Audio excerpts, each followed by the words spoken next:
चतुर्दशी आणि अमावस्या अशी संयुक्त तिथी आहे. ती तिथी याला चांगली, उपासनेला चांगली. आणि विशेषतः नाथपंथ ज्यांचीच गुंफा इथे आहे उपासनेची, आणि त्या नाथपंथात तर अमावस्या ही अत्यंत पवित्र तिथी मानलेली आहे.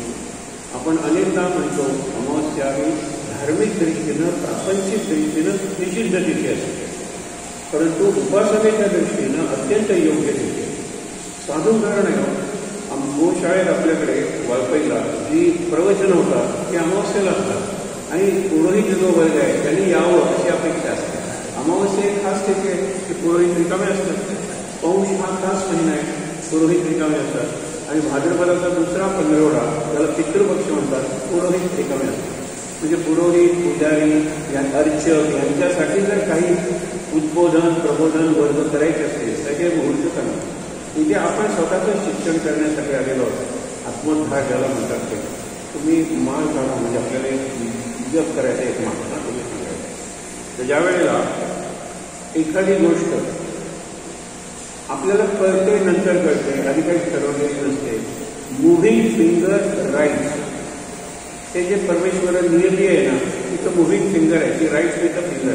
त्याला पेन वगैरेची गरज पडत नाही. Moving finger write having writ moves on. जे लिहिलेलं आहे त्याच्याशी त्याचा काही संबंध नाही. व्यासाने महाभारत लिहिलं, महाभारतात व्यासांचा हे सहभाग आहे, ते पांडव आणि कौरवांचे आजोबा आहेत, आणि त्याप्रमाणे जर आपण केलं तर ते होणार आहे. तुम्ही इकडे म्हणजे जर म्हणतो तर त्यामुळे काय होईल की जसा आजचा हा कार्यक्रम आहे, ती जी शक्ती आहे ज्याला आपण डेस्टिनी म्हणतो, प्री डेस्टाईन, तसा प्री डेस्टाईन कार्यक्रम आधी ठरलाच होता. त्याला आम्ही ना म्हणूच शकत नव्हतो. सगळे योग जुळून येणारच होते, आणि त्यामुळे गोमंतेश्वराच्या साक्षीनं आपण हे उपासना सत्र सुरू करूया. जरा शांत डोळे मिटून बसूया.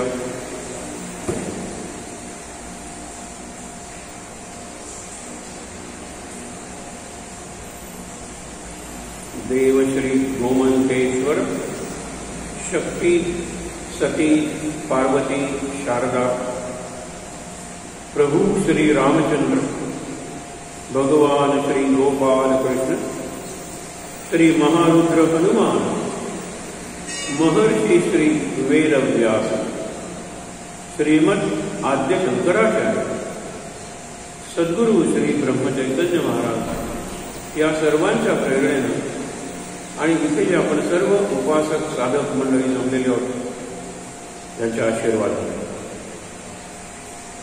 सुरुवातीला शिवमंदिरात आहोत. चतुर्दशी युक्त अमावस्येचा योग आहे. काल प्रदोष होता. आता अत्यंत महत्वाचा कालखंड चातुर्मास सुरू होतोय. एका अर्थानं त्याच्या पूर्वसंध्येला आपण ही उपासना एका अत्यंत ऐतिहासिक, सांस्कृतिक आणि आध्यात्मिक दृष्ट्या संपन्न असलेल्या परिसरात, आता मंदिर मोठं झालंय, मंदिरात इथून जवळच समाधीस्थान आहे नाथपंथातल्या एका मोठ्या नाथांचं, अशा या पावन परिसरात आपण शंकराचार्यांचं, शंकराबद्दलचं जे स्तोत्र आहे त्याच्यावर सहचिंतन करणार आहोत. प्रारंभी आपण काही श्लोक म्हणूया आणि त्याच्यानंतर ओम नमः शिवायचा एक माला जप करूया. सगळ्यांनी बरोबर म्हणायचं. गुरुर्ब्रह्मा गुरुर्विष्णू गुरुर्देवो महेश्वरः गुरुसाक्षात् परब्रह्म तस्मै श्री गुरवे नमः. दक्षिणे लक्ष्मणो यस्य वामे तु जनकात्मजा पुरतो मारुतिर्यस्य तं वन्दे रघुनन्दनं. लोकाभिरामं रणरङ्गधीरं राजीवनेत्रं रघुवंशनाथं कारुण्यरूपं करुणाकरन्तं श्रीरामचन्द्रं शरणं प्रपद्ये. मनोजवं मारुततुल्यवेगं जितेन्द्रियं बुद्धिमतां वरिष्ठं वातात्मजं माधुर्योगमुख्यं श्रीरामदूतं शरणं प्रपद्ये. शुकासारिते पूर्ण